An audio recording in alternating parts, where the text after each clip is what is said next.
The best way to learn a language? Immersion, living where the language is spoken and using it every day. But if that's not in the cards for you this year, you can still learn a language the second best way, and that's with Babbel. Be a better you in 2024 with Babbel, the science-backed language learning app that actually works. Don't pay hundreds of dollars for private tutors or waste hours on apps that don't really help you speak the language. Babbel's quick 10-minute lessons are handcrafted by over 200 language experts to help you start speaking a new language in as little as 3 weeks. Babbel's designed by real people for real conversations. Babbel's tips and tools are approachable, accessible, rooted in real-life situations, and delivered with conversation-based teaching so you're ready to practice what you've learned in the real world. For instance, I've been using Babbel's convenient courses to help me learn basic conversational skills in German while I'm getting ready for a little trip I'm planning. It's not a language I'd ever studied before, but I find the lessons really easy and kind of like hand-holding me through learning a completely new language to me. And it's reassuring to know that with the help of Babbel, I'll be able to greet people, order food, and ask for directions without having to consult language apps while I'm in Deutschland. I'm still learning. Studies from Yale, Michigan State University, and others continue to prove Babbel is better. One study found that using Babbel for 15 hours is equivalent to a full semester at college. Babbel has over 16 million subscriptions sold. Plus, all of Babbel's 14 award-winning language courses are backed by their 20-day money-back guarantee. Here's a special limited-time deal for our listeners. Right now, get up to 60% off your Babbel subscription, but only for our listeners at babbel.com/vulgar. Get up to 60% off at babbel.com/vulgar, spelled BABBEL.com/vulgar. Rules and restrictions may apply. Ah, the web tour. Those that both creators and were created by the threads disentangle from the fringes to feast on the very thing that spawned them. What's up, Tilly? This is how you deal with weird! No! Do not harm my children! Oh, you lost a feather. Can I keep it? No, you can't force me to! Do you know what lies within nothing? Rocket's in trouble, Akasa! Can we turn on the windshield remotely? No, she could lose her job as an Akasar. I don't fear Vehar. No, but you fear me. If you intend to trick me, I will not hesitate to sever the oath bond entirely. Why didn't you help me? Coward! I don't have a parachute! I don't like free falling! Counterbalance, a high fantasy audio drama. Season 2, coming 15th of October 2023. Learn more on trilunas.com.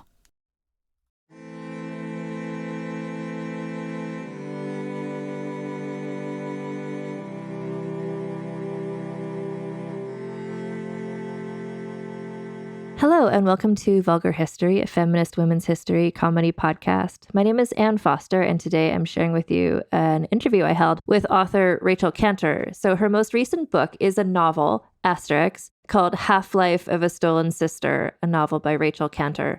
And I say Asterix because it's a novel, and it's also kind of a biography of the Brontë siblings. So Charlotte, Emily, and Anne Brontë are known as being novelists. There were other siblings in that family as well. So it's a novel that retells their story in an innovative and interesting way that I'll let Rachel explain what it is. The book is described by the publisher as it reimagines the lives of the Brontë siblings, Charlotte, Emily, Anne, and brother Branwell, from their precocious childhoods to the writing of their great novels to their early deaths. A form-shattering novel by an author praised as laugh-out-loud hilarious and thought-provokingly philosophical by the Boston Globe. So we're going to talk about the Brontë siblings as well, because we've never done an episode about them. So Rachel explains who they are, and then we get to talking about her innovative and interesting and unusual book. So I'm joined today by Rachel Cantor, who has just published her latest book, Half-Life of a Stolen Sister, which is a reimagining of the lives of not just the Brontë sisters, but all of the Brontë siblings. Welcome, Rachel. Hi, thank you so much for having me. Yeah, so before we talk about your book, I was just hoping you could explain a bit about who the Brontes were. The three of them are known as published authors, but there were other siblings as well. Can you explain who was this family? Who are these people? So the Brontë family lived in early 19th century Yorkshire in England. They were initially, anyway, there were six children. There were six children of Patrick and Maria Brontë. Patrick was a vicar. So there were six children in descending order of age. There was Maria, Elizabeth, Charlotte Brontë, the famous author Charlotte Brontë, Branwell Brontë, who was the only boy of the six siblings, Emily Brontë, the famous author of Wuthering Heights, and Anne Brontë, who wrote two novels herself. She was the youngest when she was the baby. The mother, Maria Brontë, died when Charlotte Brontë was about 5 years old, leaving the six children without a mother. And very soon, maybe a few years later, 3 or 4 years later, the two older sisters died, Maria and Elizabeth. The children lived they lived a sort of a very imaginative life together. They told stories together. They wrote stories. They played. They learned together and created these entire universes together, this whole imaginative world, which is it's sort of celebrated. They wrote little books for themselves the size of postage stamps, trying to recreate the typescript writing. So the writing is extremely tiny and hard to read. As they became young adults, they all tried to go out in the world and earn a living with mostly disastrous consequences, because none of them really flourished away from home. At a certain point, the three sisters decided to publish a volume of poems together. They had always written poems. Emily was acknowledged to be the best poet of them, but the three of them published this book of poetry to universal neglect. Nobody cared or liked their poems. At the same time, Branwell, who also fancied himself something of an artist, something of a poet, something of a writer, but didn't have the kind of the application, didn't have the steadfast kind of ability to apply himself, started to become addicted to various substances and started kind of living a very chaotic, self-destructive life. The three sisters decided that as partly as like an artistic decision, but also partly a decision of survival, that they needed to write novels because their home where they lived was entailed to their father's job. He was a vicar and they lived in a parsonage. But when he died, they would be, out on the streets and had shown very little ability to earn a living otherwise. So they wrote their very famous novels. Very soon thereafter, because their lives were very short, 3 of the 4 remaining siblings died in a terrible, terrible 9-month period. So first Branwell at around the age of 29, 30, 31, they were all around that age. Then Emily and then Anne, and leaving Charlotte at the age of 33, having survived 5 siblings, her mother, and by that time also her mother's sister, who was the aunt who had come to live with them to take care of them. And at age 33 or thereabouts, she was unmarried, as they all were, considered unattractive by the standards of her day, and a spinster, obviously.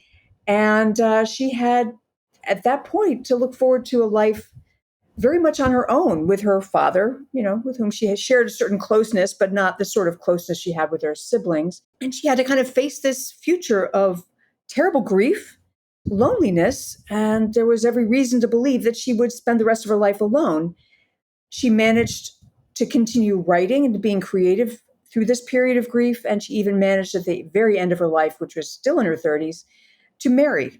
So that the life of this family kind of begins with a death and ends with a death, at least in my writing of them, but encompasses so much. It encompasses creativity, it encompasses beautiful sibling relationships, which hold with them all the kind of the messiness of family relationships. There's jealousy, there's anger, there's disappointment, there's deep love and care. Covers the whole span of their lives, and their lives were very, very interesting, although most of them were spent very much within their home. Yeah, and their books live to tell the tale of their marvelous genius. Do you think it was, because I find it so fascinating, the 3 siblings from the same family well, you said they kind of needed to write novels, they needed to make money, but the fact that all 3 of the women, like their books are very well regarded, they're all very well written. Do you think it was the influence, they're sort of helping each other get better in their writing, like a little writers group almost? Yes. That's very insightful of you to say. I think I was very enchanted by that idea that they had within their home the perfect critics and support for their writing. Who among us can say that? I mean, who among us writers can say that? They were completely, I think, at least in my understanding of them, my interpretation of them, transparent to each other. They had the ability to share everything about their natures and their thoughts and their imaginings and desires and hopes and dreams with each other, especially the sisters. And so, yes, they would, famously kind of every night talk about the development of their stories. And they would walk around, I think it was walking around the table. And they, it was like a little walking course they would do. And as they walked, I think that kind of maybe freed their imagination a little bit to talk through what they've been writing. And that literary fellowship is extraordinary.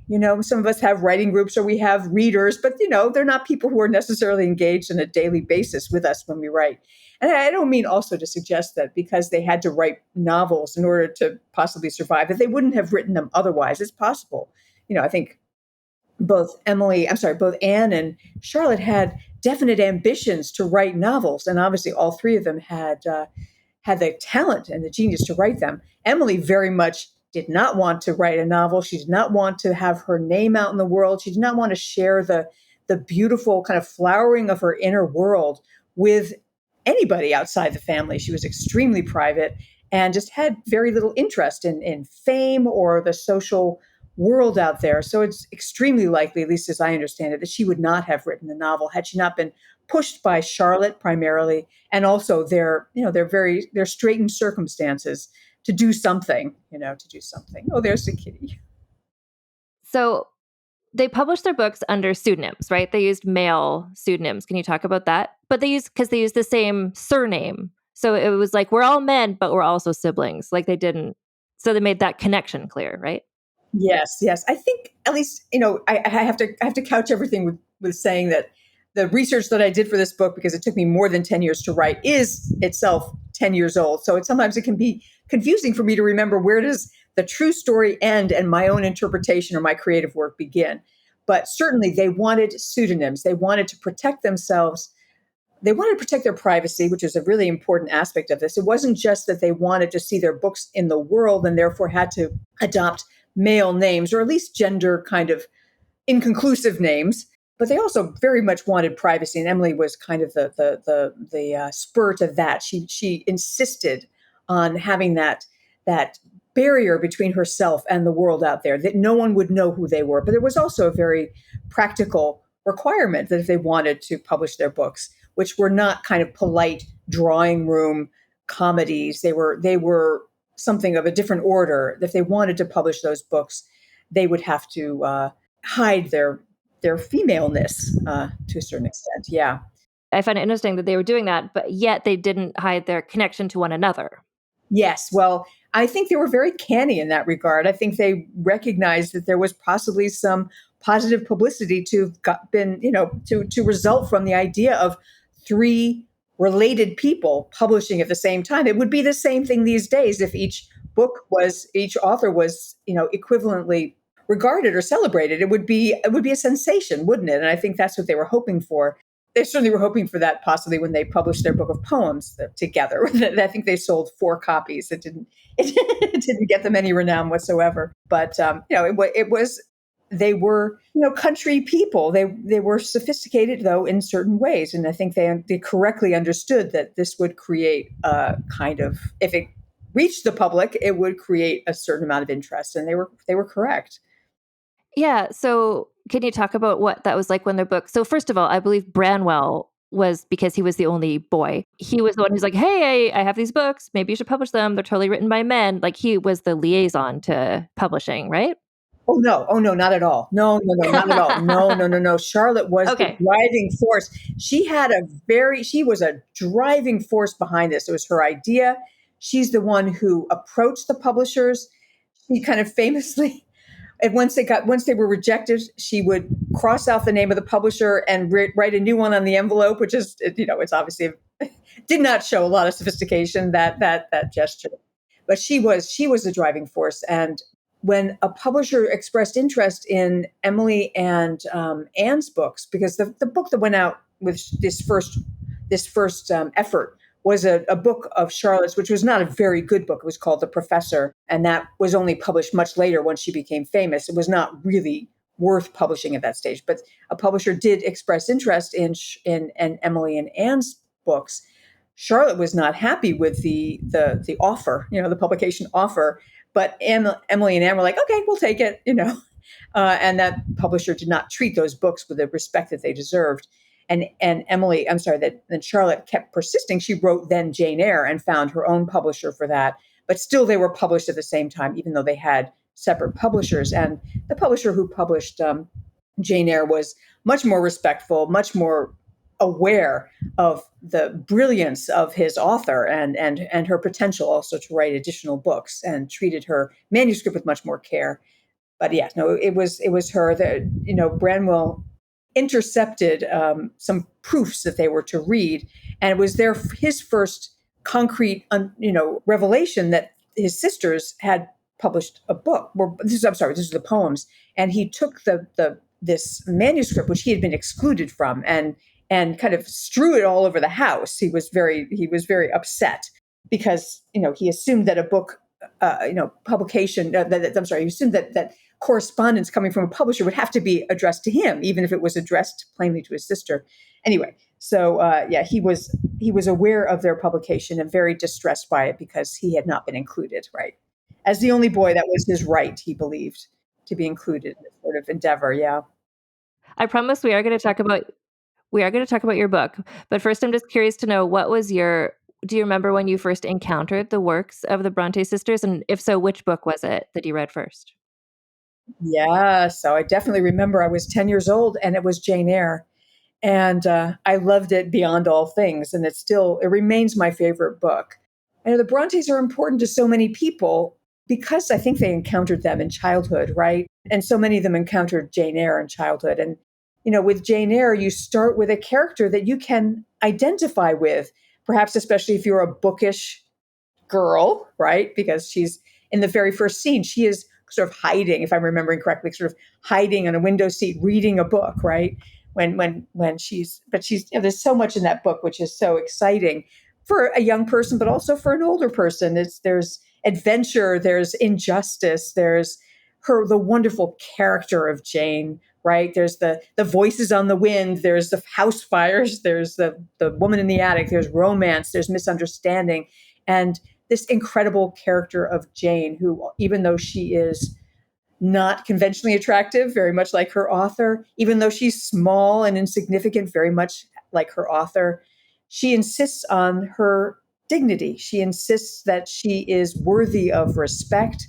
She is worthy of being treated with the same consideration as a beautiful lady of upper class lady. She expects to be treated in a certain way and demands it, and that's it's a very moving book in that way, and her character is very it's very engrossing, I think, so I love that book. But I don't think I read Wuthering Heights until I was an adult. It's not really a children's book if you think about it. It's a very dark and brutal book, very much unlike the Hollywood depictions of Wuthering Heights. It's a very brutal and disturbing book, and I don't think I read Anne's two books until much later. Yeah, so it was Jane Eyre that brought me to the Brontes, as it did many people, I think. And so this leads me into asking you about your book. So what was the first spark of an idea that you wanted to retell their stories in a different way? And now we're just going to take a break for a word from our sponsors. As a podcast network, our first priority has always been audio and the stories we're able to share with you. But at Realm, we also sell some pretty cool merch, and organizing that was made both possible and easy with Shopify. When you think about successful businesses like Aloe or Allbirds or Skims, an often overlooked secret is the business behind the business that makes selling and, for shoppers, buying simple. For millions of businesses, that business is Shopify. That's because nobody does selling better than Shopify. It's the home of the #1 checkout on the planet. And the not-so-secret secret that's definitely worth talking about is that Shop Pay boosts conversions up to 50%. That's more happy customers and way more sales going. If you're hoping to grow your business, your commerce platform better be ready to sell wherever your customers are scrolling or strolling, on the web, in your store, in their feed, and everywhere in between. Businesses that sell more sell on Shopify. Upgrade your business and get the same checkout we use with Shopify. Sign up for your $1 per month trial period at shopify.com/realm, all lowercase. Go to shopify.com/realm to upgrade your selling today. Shopify.com/realm.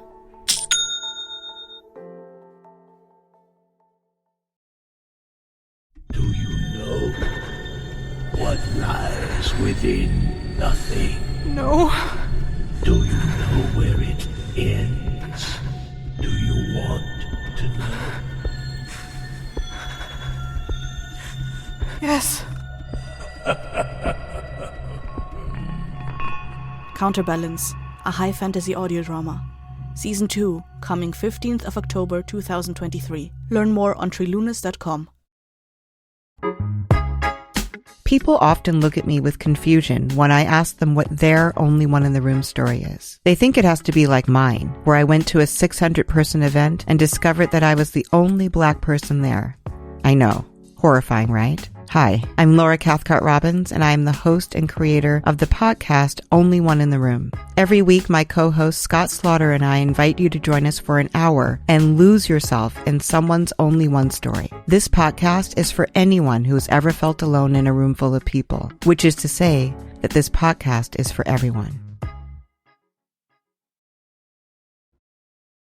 And we're back. Well, I was overseas. This was about almost 20 years ago, probably. And I was working on my first book then, and I had run out of books, which one did back in the day before the ebooks. And I went out looking for a new book to read, and I found myself, I was in Copenhagen, and I found myself in a Danish bookstore, and I saw Villette there, which is one of the later books of Charlotte Brontë.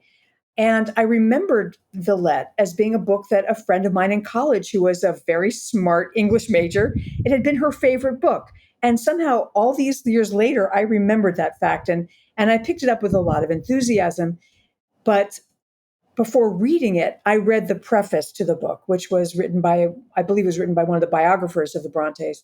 And that was when I had my first introduction to their lives and to the life in particular of Charlotte, and learned about the death of 5 siblings, learned about the death of the mother when Charlotte was so young, and read about her writing Villette alone after having experienced this communion of this kind of creative communion, but also just having experienced this loving, very close family, and now being very much alone.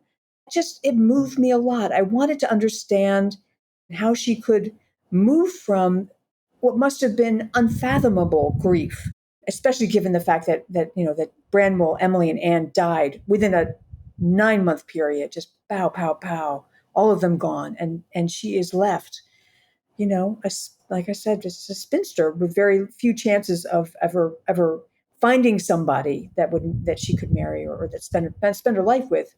And I want to understand how she could continue surviving, first of all, how she could continue being creative. And that was the idea behind, that was the impetus behind the book, was really to understand that ununderstandable phase in her life and how she managed to survive. And then I read Villette, and Villette was just an extraordinary book. And that also inspired me too. Yeah. So describe your book. How do you explain it to people? It's not your expected book, is it? So I take this family with all their history and all their family members. I take them to a new time and place, which is to say 21st century North American city, mid-sized North American city. It's an unnamed city, so it's not your city or my city. It is just a mid-sized North American city. And I use a variety of forms to tell their story. So it's a novel in stories. And I use a variety of forms to tell their stories. So many of the stories are told in the form of diary entries or letters or kind of conventional tales, which are, forms you might expect in a novel in stories. but also use a Match.com profile or home movie or a memo or a graphic novel page.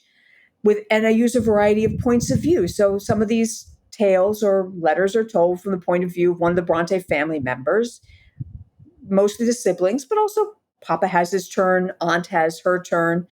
But sometimes the points of view are from people who are external to the family. So a biographer or the publisher, Charlotte's publisher, who is an important person in her life, or a friend of Branwell, depending on the moment in history that I wanted to write about. Who could tell that story best? Who could describe that moment in the best possible way? I would choose a point of view.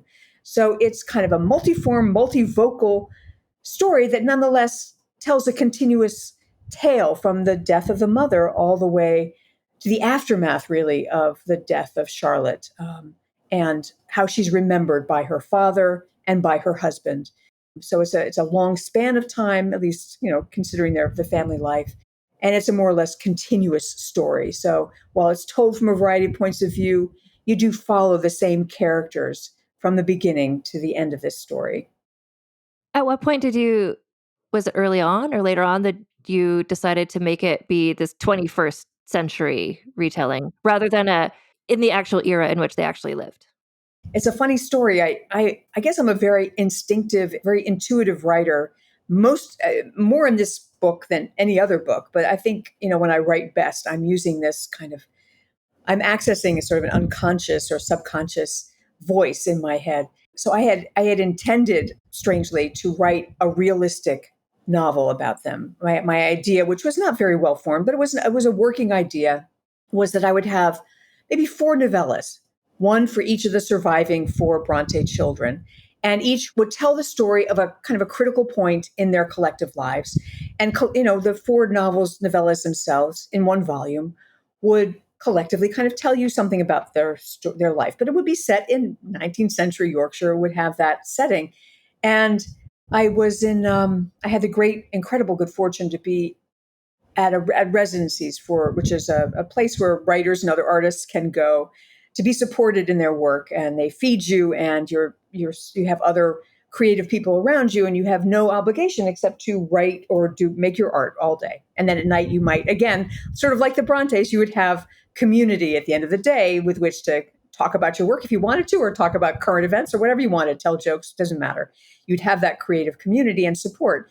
So I had the incredible good fortune for a period of 3 months to go to 2 successive residencies. And I think having that space and that space and time created a spaciousness also in my imagination, so that while I thought I was going to write a realistic book, when I sat down to write the first piece, having read something of the historical record, the novel certainly, but also some biography and the first pieces of the biography and letters, what came out was a story of the 4 remaining siblings running around in a park. Suddenly they weren't on the moors. They were in a city again with a subway, with a rent-controlled building. They went into a museum and started sketching dioramas. They were in a setting that I could understand. Now, this wasn't something I had planned. It was just something that I was able to access in sort of the fullness of this creative space that I was in. And I was surprised. It wasn't something I had ever planned. And I just continued, and I considered Papa Bronte. I considered the historical record was that after his wife dies and he has 6 small children to raise, that he tried kind of desperately to find a new wife. Right? Barely any time had passed at all. That may have been an acceptable action in his time and place.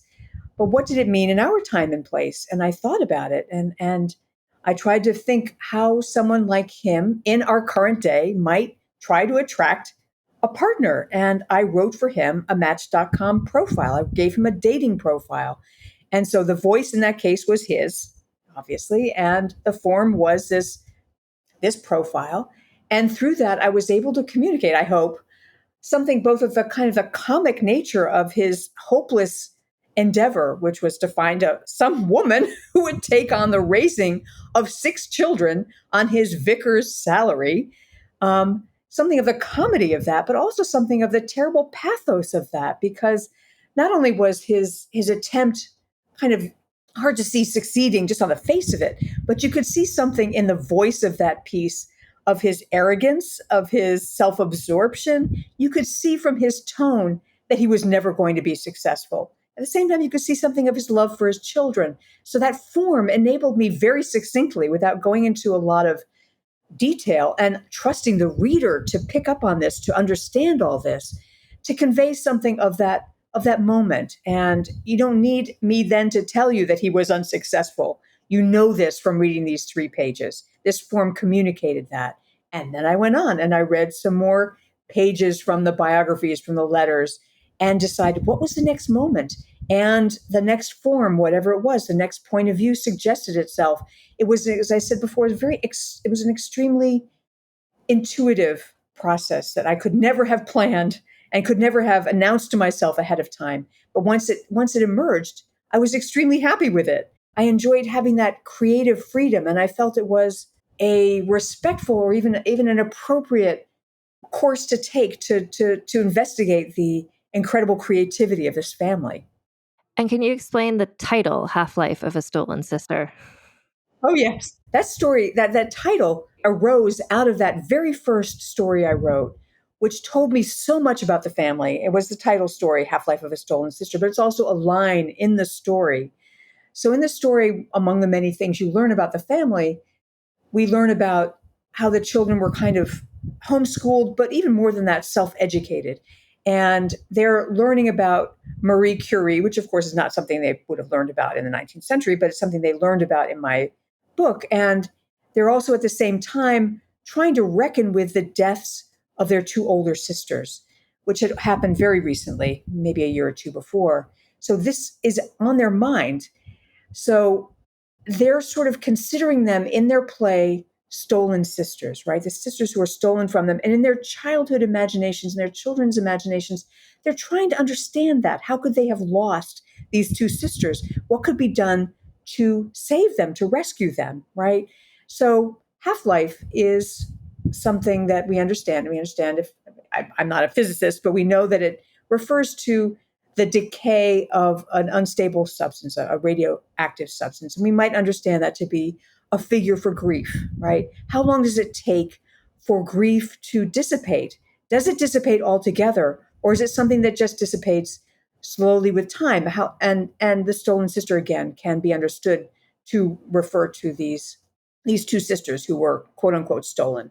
Might also be understood to refer later to 2 additional sisters who are stolen from Charlotte, which would be Emily and Anne. So how do we understand grief? How long can it last? How is it transformed? These are the ideas that are kind of, I hope, communicated by the title, which yet also kind of is a little mysterious, right? It's a little bit mysterious, but it does come out of that very first story, and it's in the voice of the children.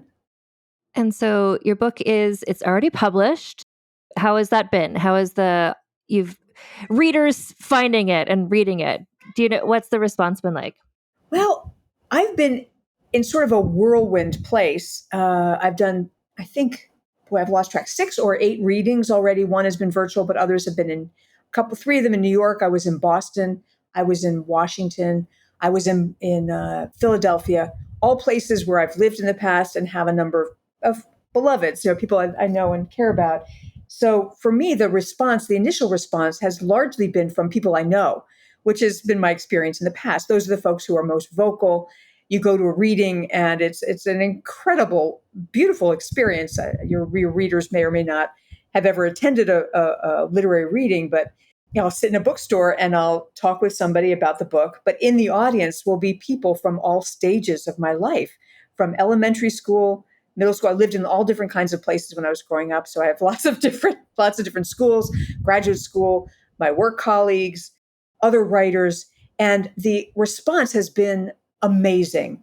It's been amazing. People respond to this book in a very emotional way, which is really important to me. I think reviewers might be caught up in the unusual, innovative quality of the forms and the transposition of the family to the modern day. But when readers read this book and engage with the imaginative play of the children and feel like they're in the room with them as they're creating their worlds, or suffer with the family when one of their members die, or feel for Charlotte, when she experiences unrequited love with her teacher, her teacher as a young adult, then I feel like my book it's a success. And people have those feelings, people have that response. And it's enormously gratifying, especially for a book that, in my case, I wrote over a period of more than 10 years alone. I did publish several of these pieces in literary magazines along the way, but for people to see the whole of it and to respond to it in this incredibly moving, this incredibly emotional way, really appreciating what the book is meant to convey. It's been incredibly moving in a way that maybe earlier books, which have ironically been less personal, maybe to me. You love to hear people's response to your book, but this book is so much more personal, and so the response it's very moving. Did that answer your question? No, it did. And that's lovely because often I interview authors before the book comes out. So with you, I have the opportunity to actually find out what's it been like. People are reading your book. That's fabulous. And that's so wonderful. I'm so glad that it's been finding its readers and they're getting out of it what you had hoped. Yeah. I think some people are baffled because they come to it with no introduction. They haven't read anything I've written about the book, or they haven't seen me talk about it. And they're thinking it's going to be something it's not. They see the pictures of the Brontes on the cover, and they have to adapt their expectations when the very first story, it's plainly takes place in the current day. And so it's not what they're expecting. And hopefully the reader can stick with me, the reader who's not been introduced to what the book is, except maybe on the back page, whatever, the back cover, that they can stick with it and find through this innovative way of telling the story of this family that they can find themselves a closer way of understanding the family, which is less maybe tied up with all the romantic stories we have of them, right? All the myth of them. They can find a new way to relate to them themselves. I hope.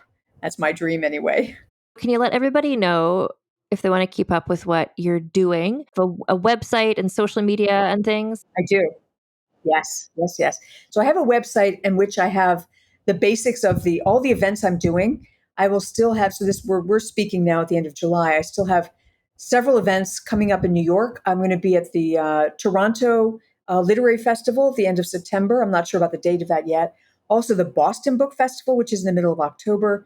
But that events listing in my website, which is rachelcantor.com, will always be updated. And that will also contain more information about the book, reviews, which have all been positive, thank heavens, reviews, and some more about the book. All the pieces that I'm publishing, kind of adjacent to the book about the book, will also be linked there. You can read about the book and some of the things I've written about it there as well.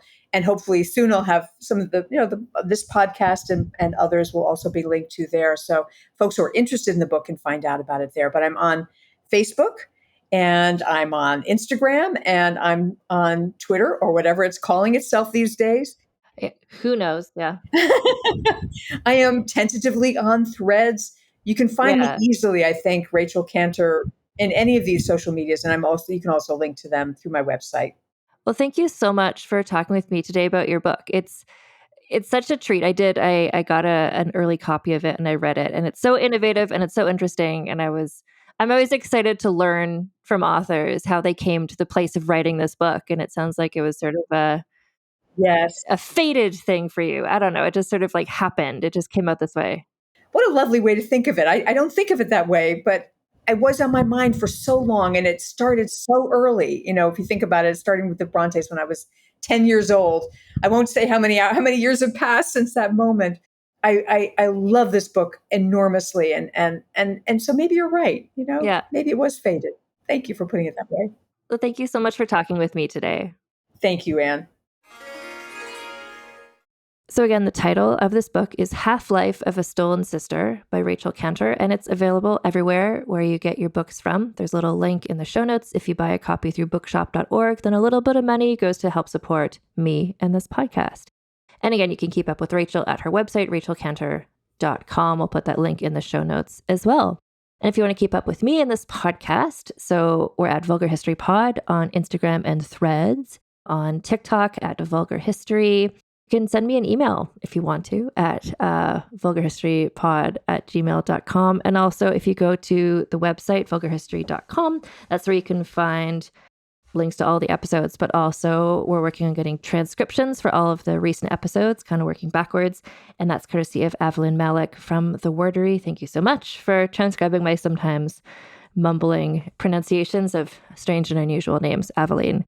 Anyway, we also have merch at vulgarhistory.com/store, or if you prefer to shop at Redbubble, which works better shipping fees-wise for people in international countries, that's at vulgarhistory.redbubble.com. And I also have a Patreon. If you want to get early and ad-free access to all of my episodes, you can get that by going to patreon.com/AnnFosterWriter. Yeah, so next week we're going to be back with some more episodes. I'm just double checking to make sure that I'm giving you accurate information. Yeah, the next episode, we're going to be doing another Mary Queen of Scots adjacent thing. And so I can't wait to talk to you all again. And until next time, keep your pants on and your tits out. Vulgar History is hosted, written, and researched by Ann Foster and edited by Christina Lumagi.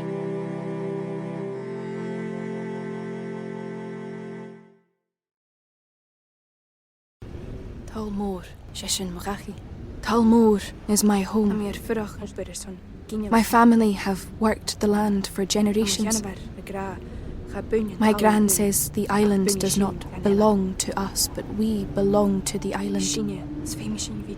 And we must be ready, for a great evil is coming, and death follows with it. Listen and subscribe to the latest season of Undertow, The Harrowing, a Storyglass production presented by Realm, available wherever you get your podcasts. Hi, this is Rob Benedict. And I am Richard Spate. We were both on a little show you might know called Supernatural. It had a pretty good run, 15 seasons, 327 episodes. And though we have seen, of course, every episode many times, we figured, hey, now that we're wrapped, let's watch it all again. And we can't do that alone. So we're inviting the cast and crew that made the show along for the ride.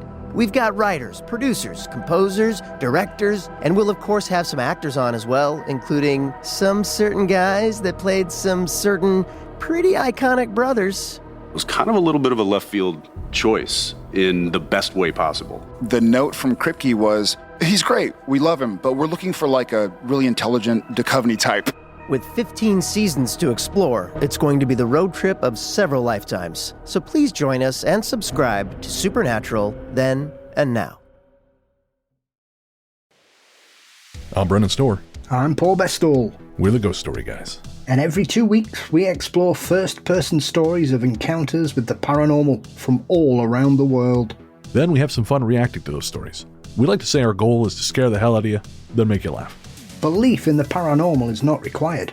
All you need is a love of great storytelling and curiosity about the world around you. Subscribe to the Ghost Story Guys now on your favorite podcatcher to hear episodes like High Strangeness in Chicago, The Mystery of Missing Time, and The Haunting of Vietnam, along with dozens of others.